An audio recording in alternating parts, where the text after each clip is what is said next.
কিন্তু আপনার কথা শুনে অনেক আওয়ামী লীগের খুশি হয়ে এরকম ভাবে বলতে চেষ্টা করেছে যে এগুলি আসলে শিবির বা জামায়াতে ইসলামী এই 7.62 রাইফেল নিয়ে পাকিস্তানি বাহিনী 7.62 রাইফেল নিয়ে আসলে গুলি করেছে, এটি বোঝা গেছে।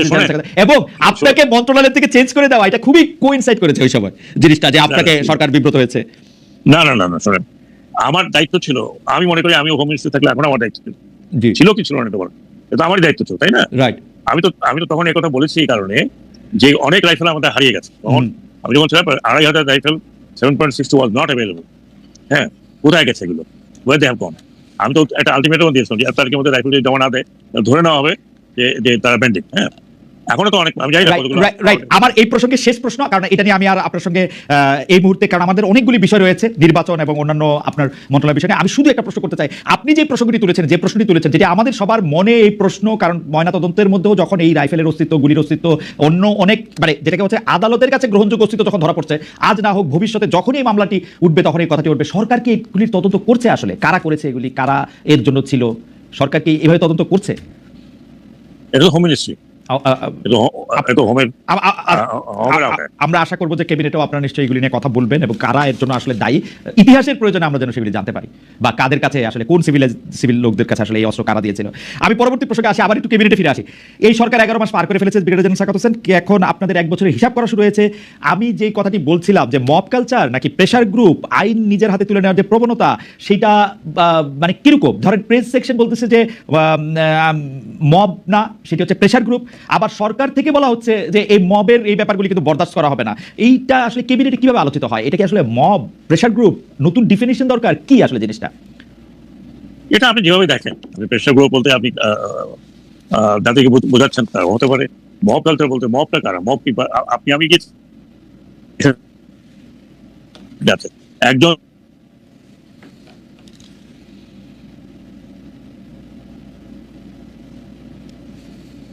আপনাকে খালেদ, আপনি তো আমার পয়েন্ট আউট করার দরকার পড়ে না। এই ধরনের একটা রেভলিউশন আপনি চিন্তা করেন, একটা টোটালি লিডারলেস যেটা যার ডেফিনেশন আপনি যেই দেন না কেন, যে মাস্টার মাইন্ড অমুক প্রমুখ যাই হোক, বাট ফ্রন্টে তো কোনো ওই রকম আইকনিক লিডার ছিল যে তার নেতৃত্বে এই রেভলিউশন হচ্ছে।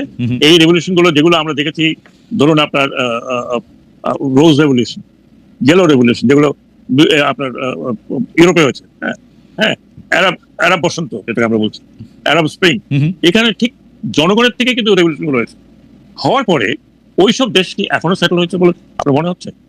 হয়নি। কিন্তু আমি বাংলাদেশের মানুষকে অন্তত এতটুকু আপনার ক্রেডিট দিতে চাই যে আমরা যে ভয় পেয়েছিলাম, আমি অন্তত এই ক্যাবিনেটে ঢোকার আগে চিন্তা করছিলাম যে এই গভর্নমেন্ট যখন কোলাপস করে যাবে তখন কি কেওস দেশে হবে, কতখানি কেওস হবে, ব্যাংক লুট হবে, রেলওয়ে লাইন উপড়ানো হবে, যা হয় সাধারণত, এবং একটা কেওটিক সিচুয়েশন হবে। Who is going to come and stop it? কোন নেতা ছিল? বলেন আপনি নিজেই বলেন, আপনার যারা দর্শক তাদেরকে জিজ্ঞেস করছি, তখন নেতা দাঁড়িয়ে বলেছিল যে stop, I am here? No. হ্যাঁ, আমি যদি আপনাকে ছোট্ট এক্সাম্পলে যাই, আমার ক্ষুদ্র এক্সাম্পল, 7th নভেম্বর হয়তো আপনি বলেন তো ক্যান্টনমেন্টে হয়েছে, কিন্তু whole country was absolutely open. সেখানে তো অন্তত একজন লোক দাঁড়িয়ে বলছে আই এম হিয়ার। আমি জেনারেল জিয়ার কথা বলছি, আমার তো চোখে দেখা, আমি তো তখন ঢাকাতে, ঢাকা কিন্তু আমার উপরে বই আছে আমার লেখা। হ্যাঁ, পুরা কান্ট্রি ওয়াজ কোলাপসিং, একটা লোক তো দাঁড়িয়ে বলছে I am here, good or for bad. হ্যাঁ, একটা লোক তো রেসপন্সিবল নিয়েছে। এইখানে আপনি বলেন, এই যে এত বড় একটা রেভলিউশন হলো, সেই জুলাই থেকে শুরু করে অগস্ট 5 বা অগস্ট 6 পর্যন্ত, হু আর দ্য লিডার্স? এটা তো একটা নেমলেস রেভলিউশন। একটা নেমলেস রেভলিউশন কেমন হয় আপনি ভালো করে জানেন। এখানে ফিডেল ক্যাস্ট্রো নাই, এখানে চি গুয়েভারা ছিল না, হ্যাঁ না, এখানে there was no another Zia Rahman. Therefore, the whole revolutionটা হয়েছে একটা নাম না জানা অর্গানাইজেশন দ্বারা। যদি বলি ছাত্ররা, ইয়েস, ছাত্রদের সাথে আপনার মজুরা আসছে, ইয়েস, দিন মজুরা আসছে, ইয়েস, তার মানে একটা পিপলস রেভলিউশন হয়েছে ওভারঅল বলি। এবং সেই রেভলিউশনটা কিন্তু শান্তিপূর্ণ নয়, ইট ওয়াজ ব্লাডি রেভলিউশন। এবং এই 21st সেঞ্চুরিতে আমার মনে হয় যে এই ধরনের রেভলিউশন অন্তত আমি অবজার্ভ করিনি। এই ব্লাডি রেভলিউশনের পরে এই দেশটা কি হওয়া উচিত ছিল আপনি, সেখান থেকে আমরা কোথায় আছি? We are much much better. আচ্ছা, আমরা শোনেন, আমি একটা শেষ করি, আমি নিজেও, I am also part of ইট। আমরা কিছুতে কিন্তু অধৈর্য হয়ে যাই, আর গেল রে, হইলো না, ওটা হলো না, সেটা হলো না, সেটা হলো না, সেটা হলো না। কিন্তু দেয়ার আর সামথিং পজিটিভ, নট দ্যাট আমি ক্যাবিনেট আছে বলি। আজকে আমি হয়তো ক্যাবিনেট আছে বলে একটু রহস্যের কথা বলছি, বা আমি নিজেই সেন্সার করবো কথা বলছি, বিকজ আমার যে সাবজেক্ট আমি সেই সাবজেক্টে অন্যকে বিব্রত করবো কেন, বা তার সুতে যাবো কেন। কিন্তু আজকে যারা বাইরে আছে তারা বলেন গভর্নমেন্টকে সকালে একবার, বিকালে একবার, দুপুরে একবার, আর সন্ধ্যায় একবার, মানে নাকানি পর্যন্ত খাওয়াচ্ছে। শেষ পর্যন্ত অমুকেই, আপনি ইউটিউবগুলো দেখেন, আনপ্রোভোক, কি বলে, সলিসিটেড, এমনকি উইদাউট প্রুফ আপনি আমাকে আমার আমার কাছে কিন্তু মনে হয় জেনারেল সাখাওয়াত, আপনি যখন আসলে আপনার ক্যাবিনেটের চেয়ার থেকে বাইরে হবেন, একটু রিটায়ারমেন্ট নেবেন, আপনি দেখবেন কিন্তু সরকারের বিরুদ্ধে কমই হয়েছে আসলে। কারণ হচ্ছে যে কারণ আমি আপনাকে জানি যে আপনি সবসময় সরল পথের কথা বলেন। এই সরকার তো সরল পথে চলতেছে না, সরকারের 2টা সেকশন 4 রকমের কথা করছে। আমি আপনাকে দেখাইতে পারি যে যাই হোক, সেটা অনেক বড় আলোচনা, কমই হইতেছে। আর সরকার চলতেছে আসলে ইউটিউবের ইনফ্লুয়েন্সারদের কথাই, কিন্তু আসলে ইউটিউবের ইনফ্লুয়েন্সাররা সত্য হোক মিথ্যা হোক একটা কথা বলে, এটা নিয়ে অ্যাক্ট করে, রিয়েক্ট করে, কি করে না করে সেটা আমি এখন এটা নিয়ে আমি বলতে চাই না। আমরা একটু প্রসঙ্গে আসি। ওইটা যদি আবার আরেক লাইন বলতেন, উপদেষ্টাদের মধ্যে কি নির্বাচন নিয়ে 2 ভাগ বা 3 ভাগ আছে? কেউ আছে যে ডক্টর ইউনূসকে নিয়ে ঠাইকা যেতে চান, ছাত্ররা একদল, আপনারা যারা হচ্ছে মানে আপনি যদিও সোলজার কিন্তু অনেক বেশি সুশীল সমাজ বা সিভিল সোসাইটি, অনেক বেশি শিক্ষক, তো আপনারা যারা আছেন, আপনি ডক্টর সালাউদ্দিন আহমেদ, তারপরে হচ্ছে ওয়াহিদুদ্দিন মামু, তারা এক দল, আবার মাঝখানে সৈয়দ রিজওয়ানা হাসান, আসিফ নজরুল, তারা আবার আরেক দল, ওরকম ছাত্ররা এক দল, ওরকম আলাদা আলাদা করা আছে। কিছু দল আছে আবার নিষ্ক্রিয়, ওরকম আছে কিনা, মানে যদি আপনি বলতেন একটু। এগুলো তো আপনার অবজারভেশন। দাদা এইটা বলা আছে আমার না, এর একটা বক্তব্য আমার না। মানে কেউ কেউ বলতেছেন কি স্যার, দেখেন যে প্রফেসর আসিফ নজরুল, ডক্টর সৈয়দ রিজওয়ানা হাসান, জনাব আদিলুর রহমান খান, তারা সবাই এক ডিপার্টমেন্ট থেকে এসেছেন, ল ডিপার্টমেন্ট। তারা অল্প একটু ছোট বড়, তারা একটা গোষ্ঠী, অ্যাটর্নি জেনারেল সহ। আবার কেউ কেউ বলতেছেন যে আপনারা যারা একদমই সিভিল সোসাইটি থেকে আসছেন, কেউ কেউ আপনাদেরকে বলতেছেন যে আপনারা যেহেতু রাস্তায় আন্দোলন করেন নাই, সেহেতু আপনাদের গায়ে আসলে এই অভ্যুত্থানের আজটা লাগে নাই, সেজন্য আপনারা এক পক্ষ, ছাত্ররা আবার এক পক্ষ, ডক্টর ইউনূস কোনো পক্ষ না হইতে গিয়ে এক এক সময় এক এক পক্ষ, এরকম মনে হয়। যে এইটা নিয়ে যদি একটু বলতেন যে আসলে কি এরকম মতভিন্নতা আপনাদের মধ্যে আছে কিনা, বা ইলেকশন নিয়ে ওটা যদি একটু বলতেন। আচ্ছা, আমি আমার পজিশনটা করি। ইয়েস, আমি তো মাঠে ছিলাম না, কিন্তু 15 বছর আমি কি করছিলাম আমার মতো। আপনি বলেন, আমার মতো মানে কনসিস্টেন্টলি কেউ কথা বলে গেছে না, কনসিস্টেন্টলি কেউ লিখে গেছে না, এবং সেগুলি সবই রেকর্ডেড, অল ইন রেকর্ডেড। এখন আমি তো রাইফেল নিয়ে দৌড়দৌড়ি করি নি, বাট আমি তো যতটুকু আমার বিবেক এবং শক্তি সঞ্চয় করে যতটুকু বলার বলেছি আপনাকে, আপনি ভালো করে জানেন, গতবার আপনি বলেছিলেন আমাকে তো অনেক টোপ দেওয়া হয়েছে, অনেক, আমি রিপিট করতে যাচ্ছি না। আর তারপরে আপনি চিন্তা করেন কোন পর্যায়ে গেলে আমি দাঁড়িয়ে বলেছিলাম যে সৈনিকরা তোমরা গুলি করবে না, ড্রোন অফিসারদের বলছিলাম যে তোমরা কোনো অর্ডার দেবে না, because you are not part of it. আপনি এটা মানে অন রেকর্ড এবং কোর্টের মানে সংবাদ মাধ্যমে এটা আপনি বলছেন, এবং আপনার এই বলাকে অসংখ্য জায়গায় উদ্ধৃত করা হয়েছে, অসংখ্য জায়গায় ছড়ায় দেওয়া হয়েছে, এবং এটা বলা হয়েছে সময় না। সেগুলি প্রসঙ্গে আমি আসলে মানে আমি যেটা বলছি, আপনি বললেন যে আমি আমার কথা বলছি, আমি বাকিদের সাফাইটা গাইতে পারবো না। আসিফ নজরুল সাহেব, তারপরে রেজওয়ানা, সবাই সবার অবস্থান থেকে নিজ নিজ দায়িত্ব পালন করছেন, আসলে মনে হয় পালন করেছে ওই সময়। আমি তো আসিফ নজরুলকে ছাত্রদের সাথে দেখতে সবচেয়ে বেশি, রেজওয়ানাকে দেখেছি, আপাও সবচেয়ে বেশি, আদিলকে দেখেছি, আমরা আরো অনেক কয়েকজনকে দেখেছি। তারা তো আমার সাথে সাহসী ভূমিকা পালন করেছে, তাই না? আমি নয় একটা কোণের মধ্যে থেকে কথা বলেছি। অনেক সময় আমি জিজ্ঞেস করতাম আমি গ্রে লিস্ট নাকি হোয়াইট লিস্ট নাকি রেড লিস্ট, মাঝে মাঝে রেড লিস্টে চলে যেতাম, আবার কিছুক্ষণ পর শুনতাম না আপনি গ্রেতে চলে আসছেন। গ্রে মানে হ্যাঁ ঠিক আছে, আপনি ডাকতে পারেন, হ্যাঁ আপনি নিজেও তো অ্যাঙ্কর ছিলেন যখন আমি অনেক ধরনের কথা বলেছি। এখন বাংলাদেশের ইতিহাস তো আসলে একটু এখন যেটা সুবিধা হয়েছে যে সবকিছু ডিজিটাল ফুটপ্রিন্ট অথবা প্রিন্টেড রয়ে গেছে, মানে কেউ চাইলে দেখতে পারবে, মানে আমারে আসলে সাক্ষ্য দিতে হবে না, কেউ একটু গুগল করলেও দেখতে পারবে, কেউ একটু গবেষণা করলেও দেখতে পারবে। তো সুতরাং কিন্তু আপনাদের মধ্যে মতভিন্নতা বা ওরকম গ্রুপ আছে কিনা, আপনাদের মধ্যে এরকম কেউ আছে কিনা, আপনি যদি হ্যাঁ বা নাতে জবাব দেন বিস্তারিত না বলে, তাহলেও আমি পারবো যে আপনাদের মধ্যে কেউ কি চান যে ডক্টর ইউনূসের নেতৃত্বে বা আপনারা বেশ কিছুদিন আসলে ক্ষমতা থেকে যান, বা ডক্টর ইউনূস চলে যাক, ডক্টর সালাউদ্দিন আহমেদ এসে প্রধান উপদেষ্টা হোক, উনি এসে একটা নির্বাচন করুক 3 বছর পরে, যে এরকম কোনো একটা কিছু আছে কিনা, মানে যে সব বলে দিয়েছে এগুলো আমি ঠিকই, এগুলো গুজব আমিও শুনছি, আমি গুজব শুনি ঘরে বাইরে ভাই, আমি ঘরে আসলে শুনি, আমি এক কান দিয়ে শুনি আরেক কান দিয়ে বের করে দিই। হ্যাঁ, আমি অলওয়েজ সেই সহজে একটা বলি, wait and see till that time comes. হ্যাঁ, আপনি যদি এটা তো লুকানো কিছু না। হ্যাঁ, ধরেন আমি যদি মনে করেন আমার কথা বলছি, না ভাই আমি আরো কয়েক বছর থাকি তো মজাই লাগে, তাহলে আপনি একদম জানতে পারবেন হ্যাঁ he is doing this thing. হ্যাঁ, কিন্তু আমার মনে হয় না যে আমি এ পর্যন্ত এমন কোনো কাজ করেছি, কোথাও কোনো কথা বলেছি উইচ শো দ্যাট। ভাই শুনেন, একটা এন্ডুরেন্স আছে সবার, এটা তো মানে এভরিবডি ইজ অ্যান এন্ডুরেন্স। প্রত্যেকে একটা সময় হয় যখন he can give the best.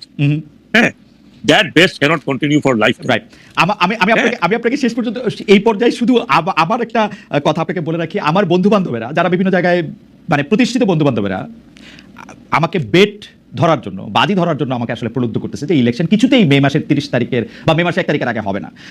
আমি যদি বাজি ধরি তাহলে বাজি কিরকম ধরতে পারবো যে এপ্রিলের 30 তারিখের মধ্যে ইলেকশন হবে, এরকম কি ধরতে পারবো বাজি? আচ্ছা, আমি আপনাকে বলি, আমার প্রধান উপদেষ্টা একবার বলেছিলেন কিন্তু এপ্রিল মাসে, তাই না? রাইট। তারপরে হয়তো উনি পলিটিক্যাল পার্টির সাথে আলোচনা করেন। আমি কিন্তু পলিটিক্যাল পার্টির আলোচনার মধ্যে আজ পর্যন্ত থাকি নাই। হ্যাঁ, পলিটিক্যাল পার্টির সাথে যারা আলোচনা করেন প্রধান উপদেষ্টা করছেন প্রতিনিয়ত। হ্যাঁ, এবং ওনার যে সিনসিয়ারিটি, আমি তাকে সিনসিয়ারিটির বাইরে আমি দেখিনি। একটা কথা আমি ওনার মুখ দিয়ে কখনো শুনিনি। এমনকি আমরা যে কাজ করছি, অন্তত আমি যে কাজ করছি, উনি কখনো আমাকে ডিক্টেটও করেন না যে এইটাই বা এইটা করেন, ডিলে করে করেন, আস্তে করে করো। No, not at all. হ্যাঁ, তো আমি যেটা বলার চেষ্টা করছি, এইরকম কোনো উক্তি বা এইরকম কোনো জেস্টার আমি দেখিনি। মাঝখানে তো উনি একেবারে থাকবেন না, একটা ধনুষ পণ করে ফেলছেন। সেখানে আমরা বলছি যে আপনি যদি এভাবে চলে যান তাহলে এই দেশের মানে একটা বিশাল কেওসের মধ্যে চলে যাবেন।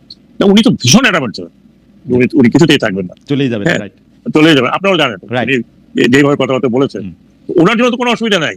উনি যেখানে যাবেন, উনি he the one person Bangladesh should be very proud of, আমি মনে করি। রাইট, যে তিনি যেখানে দাঁড়ান, হ্যাঁ, এমন কেউ নাই যে ওনার সাথে সেটা আমরাও বহুবার দেখেছি। এবং আপনার ক্ষেত্রে আমি এটা বলতে পারি, উপদেষ্টা পরিষদে এরকম সদস্য যাদের নাম আমি বললাম তাদের সবারই আসলে একই অবস্থা, মানে তাদের কোনো মানে এমন না যে, কিন্তু প্রশ্নটা হলো যে আপনারা অনেক সময় হয় না, আপনারা হোয়াইট ম্যানস বার্ডেন অনুভব করেন কিনা, যেটা যেটা আপনারা মনে করেন না দেশের ভালোর জন্য আবার থেকে যেতে হবে। ডক্টর মোহাম্মদ, সেই হোয়াইট ম্যানস বার্ডেনটারে আমি ভয় পাই আসলে। যে শোনেন, আমি ওনার মতো, আমি এটা বলি, ওনার মতো একজন এরকম ব্যক্তিত্ব, জি, উনি কি চাইবেন যে উনি এই ব্যক্তিত্ব নিয়ে উনি এমন জায়গায় পৌঁছে যান যেখানে তো সবাই তাকে এক ধরনের ভিলেন মনে করুক? I don't think so. না ভিলেন, আপনার কি মনে হয় যে উনি এপ্রিল মাসে বেশি থাকলে বা এপ্রিল মাসে নির্বাচনটা না দিতে পারলে ভিলেন মনে করবে? কারণ ডক্টর মোহাম্মদ ইউনূসের এরকম একটা পার্সোনালিটি, তারপরেও হয়তো আমরা কেউ বলবো না উনি যা করেছেন ঠিকই করেছেন, কারণ ডক্টর সাখাওয়াত তো আর এর বাইরে ভুল করতে পারে না। আপনাদের প্রতি আমাদের আস্থা ও বিশ্বাসটা কিন্তু এই পর্যায়ে, এইটারে আপনারা অপব্যবহার করবেন কিনা, লাইক মানে এবার যেহেতু সুপিরিয়র বা। আমি আপনাকে বলি, জি, আমি আমার ব্যক্তিগত হয়ে আবার বলছি, খালেদ মহিউদ্দিন, হ্যাঁ, you know me for last 30 years, right. এবং আপনি এমন না যে আপনি আমার ট্র্যাক করেন, track as a very efficient and smart and educated gentleman. আমি আপনাকে আজকের থেকে, আমি তখন থেকে বলছি যে আই রিয়েলি রিগার্ড ইউ, যে আপনি যখন সঞ্চালনা করেন, আপনি কিন্তু, আমি এখনো বলছি এবং এটা কোনো তোষামোদী নয়, আপনার সঞ্চালনা আপনি কিন্তু ব্যাকগ্রাউন্ড স্টাডি করে কথা বলেছেন, আপনি পেপার থেকে কোট করেছেন, আপনি আমার বই থেকে কোট করেছেন। তো you are not in just আমি আমার মতো একটা উপস্থাপন না। এটা বলেন তো আপনার কি মতামত? নো, আপনি দেখেছেন। এখন কথা হলো কি, এখন আপনি যদি মনে করেন, আমার কথা আমি বলতে পারি, আমি কখনো মনে করি না যে আমাকে I can stick around this chair for more and years. আমার মনে হয় ফেয়ার এনাফ পরিষ্কার। আমরা একদম মানে আজকে আপনার সাথে কথা বলা বা আপনার কথা শুনতে শুনতে আমরা একটু টাইম ম্যানেজমেন্ট, আপনি যদি আমাদের অনুমতি দেন আমরা একটু সময়টা একটু বাড়িয়ে নিতে পারি আর কি, কারণ আমরা একটু, আপনার যদি একটু সময় থাকে, কতক্ষণ আমাদের এই কয়েক মিনিট আপনি যতক্ষণ থাকে, কারণ হচ্ছে কয়েকটা প্রশ্ন করতে হবে যেগুলো শুধু আপনাকেই করা যায়। যে সম্প্রতি আমরা একটা খবর পড়তেছি, সেটা হলো যে আপনার ভাই নাকি বিএনপি থেকে নির্বাচন করার আগ্রহ প্রকাশ করেছেন। অনেকে বলছেন যে মানে আপনার ভাই জনাব হেমায়েত হোসেন সোহরাব সংসদ নির্বাচনে প্রার্থী হতে আগ্রহী। অনেকে বলছেন যে এটা হইলে আপনি কি আর লেভেল প্লেইং ফিল্ড করতে চাইবেন নাকি আপনি চাইবেন না? আপনি যদি এক নম্বর, প্রথম কথা হচ্ছে আমার ভাই একজন ইন্ডিভিজুয়াল, এবং সে বিএনপি যখন ছাত্র ছিল, সে ছাত্র দলে ছিল, জেলে গেছে, অনেক কিছু করেছে, পরে পারিবারিক কারণে সে অত অ্যাক্টিভ থাকে না। সে একটা ইন্ডিভিজুয়াল, সে যদি ইলেকশন করতে চায় আমি ঠেকাতে পারি? আর এমন কোনো কনস্টিটিউশন বা এমন কোনো আইন আছে যে আমি উপদেষ্টা থাকলে আমার ভাই বা আমার ব্রাদার বা আমার কাজিন বা আমার চাচা, আমার মামা পলিটিক্স করতে পারবে না বা ইলেকশন করতে পারবে না? সে ইলেকশন যদি, আমার কথা আমি শেষ করি, তার যদি ইচ্ছা প্রকাশ করে থাকে, পার্টি তাকে কি মানে উদাহরণ যাচাই করে তাকে একটা বিএনপির মতো একটা পার্টি কথা নাই বার্তা নিয়ে ডোনেশন দিয়ে দেবে? Is it possible? যে কেউ বলতে পারে যে আমি ইলেকশন করবো, নমিনেশন দিবেন যদি তারা এই ইয়া পায় যে জেনারেল সাখাওয়াত ইলেকশনের সময় বিএনপির দিকে একটু সফট থাকবেন, তাইলে হয়তো নমিনেশন দিবেন। এটা না, দুই নম্বর কথা আমি বলি, government only helps election commission. Election কমিশনের দায়িত্ব হচ্ছে লেভেল প্লেইং ফিল্ড করা, নট মাইন। ওকে, আমি না, ইভেন হোম মিনিস্টার, হোমও না। যদি ইলেকশন কমিশন যদি প্রপারলি লেভেল প্লেইং ফিল্ড করতে পারে, তাহলে গভর্নমেন্ট ক্যানট ডু এনিথিং। আপনি ভালো করে জানেন সেই ধরনের এখন ইলেকশন কমিশন যদি মনে করে ভাই গভর্নমেন্ট আমাকে করে দিবে তারপর আমি করবো, নো, অল আইন যতগুলো আমরা আইন শক্ত করে তৈরি করেছি, everything go to the election commission, everything go to the election commission. আমি অনেক রেফারেন্স দিতে পারি, আমি তো এটার উপরে পিএইচডি করছি, আপনি জানেন, অন্যান্য দেশে রেফারেন্স দিতে পারি। প্রধানমন্ত্রীকে পর্যন্ত জবাবদিহি করতে হয়েছে, আপনার ইলেকশন কমিশন। না, প্রধানমন্ত্রীকে সবচেয়ে বেশি জবাবদিহি করা উচিত, কারণ প্রধানমন্ত্রী যেহেতু যত বড় চেয়ার তত বেশি জবাবদিহি করতে। ইলেকশন কমিশনে আপনি একটু দৃষ্টি আকর্ষণ করতেছি যে কারণ আপনি হচ্ছে যে এটার জন্য একদম আদর্শ ব্যক্তিত্ব যিনি এটা জবাব দিতে পারেন, কারণ হচ্ছে 147টি দল নির্বাচন কমিশনে নিবন্ধিত হতে সম্প্রতি আবেদন করেছে। এর মধ্যে অনেক দলই নাম সর্বস্ব। সরকার বা সামরিক গোয়েন্দা সংস্থার পৃষ্ঠপোষকতা, মানে যাদেরকে আমরা আদর করে ডিজিএফআই বলে ডাকি, বিভিন্ন সময় বিতর্কিত ব্যক্তিরাও নতুন নতুন দলের নেতা হিসেবে আবির্ভূত হয়েছেন। সামরিক গোয়েন্দা সংস্থার পৃষ্ঠপোষকতা যে নতুন দল, এটা কি গোয়েন্দা সংস্থা নিজে থেকে করতেছে নাকি তাদের সুপ্রিম বস অর্থাৎ সরকার প্রধানের ইশারা থেকে এটা আসছে? মানে ডিজিএফআই তো এখনো সরকার প্রধানের আন্ডারে, তাই না? ডিজিএফআই যদি এগুলি কোনো কিছু করে থাকে, আমরা কিন্তু এনসিপির একজন কেন্দ্রীয় নেতা বলেছেন আমরা যদি ডিজিএফআই একটু সাহায্য পেতাম তাহলে আমাদের অনেক ভালো হতো। আমরা বিভিন্ন রাজনৈতিক দলের মধ্যে আমরা দেখতেছি যে ডিজিএফআই একটা কথা, দেন ডিজিএফআইটাকে তো ইউনূস সাহেবই চালাচ্ছেন।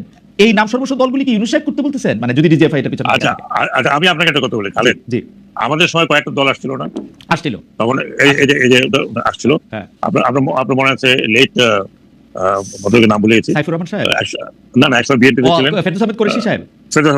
জি, দলটা কি করতে পারছেন? না, পারে নাই।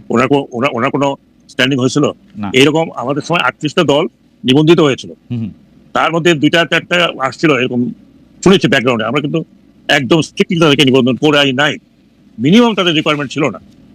এখন আপনি মনে করেন যে 100 কতগুলো দল, আপনি কথা বললেন 147টা, 147 দল যেই তৈরি করে থাকুক, তাকে যেই রেজিস্ট্রেশনের যে আইনটা আছে, ইলেকশন কমিশন যদি ওই আইনটাকে সঠিকভাবে দেখে, তাহলে আমি আপনাকে বলি আমার আন্দাজ যে ইউ উইল ফাইন্ড বহু দল মানে এই যে নিবন্ধনের ধারে কাছে যেতে পারছে না।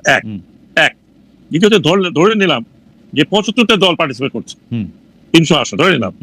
আমার স্টাডি আমি আপনাকে বলি যে যত ব্যাকআপই করুক, হ্যাঁ, 4টা কি 5টা কি 6টা, হয়তো এখন তো 5টা দল হতে পারে, 5টা দলের বেশি সিট পাওয়ার মতো যোগ্য দল। আমি ষড়যন্ত্রের কথা বলি, জেনারেল সাখাওয়াত, আপনারে বলা যায় ষড়যন্ত্রের কথা বলি। আপনারা ধরেন 75টা দল এরকম নিবন্ধিত করলেন, এর মধ্যে না আমরা আচ্ছা আপনি শেষ করে দিলাম বলি, আমাদের সময় 36টা দল ছিল নিবন্ধিত। আচ্ছা, সরি 38, তার মধ্যে একটা পার্টিসিপেট করে নাই, 37 দল। আপনি তার রেজাল্টটা দেখেন, 4টা দল, 5টা দলের বেশি 1% ভোট তো অনেকে পায় নাই। দল করলে তো হবে না ভাই, আপনি বাংলাদেশের ভোটের দরকার নাই তো। আমি আপনার ষড়যন্ত্রটা বলি। বাজারে যেটা চলতেছে হচ্ছে ডক্টর ইউনূস এবং ডক্টর সাখাওয়াত মিলে ডিজিএফআই কে ব্যবহার করে 50টা নতুন রাজনৈতিক দলকে নিবন্ধন দিবে। তারপরে যখন ইলেকশন দেওয়ার সময় আসবে, বিএনপি কে পাশ কাটায়, জামায়াতকে পাশ কাটায়, তারা বলবে 50টির বেশি দল এখন নির্বাচন চায় না, আমরা নির্বাচন কি করে দেই। এই জন্য এই ছোট ছোট নাম সর্বস্ব দলগুলি সৃষ্টি করা হয়েছে। আমি এটা এই নতুন শুনলাম যে আই বিকাম দ্যাট পাওয়ারফুল, আমি দল খাড়া করতে পারি। হ্যাঁ, আমি ভাই ডিজিএফআই দিয়ে সেটাই বললাম, আই এম দ্যাট পাওয়ারফুল যে ডিজিএফআই আমি বলবো ডিজিএফআই দাপিয়ে পড়বে। হ্যাঁ, আমি কোথাকার কোন সোলজার কবে রিটায়ার করেছে আজ থেকে কত বছর আগে, ডিজিএফআই তে যারা আছে তাদেরকে হার্ডলি আই নো। হ্যাঁ, আর তারা কেন আমার কথা কেন শুনতে বলেন ভাই? আমি খুব আনন্দিত হলাম আপনাকে কংগ্রেচুলেশন জানাচ্ছি যে আমাকে এত লার্জার দেন লাইফ মনে করলেন। এই জন্য আমি ভাই আপনাকে না, কারণ হচ্ছে আমি কারণটা বললে আপনি বুঝবেন।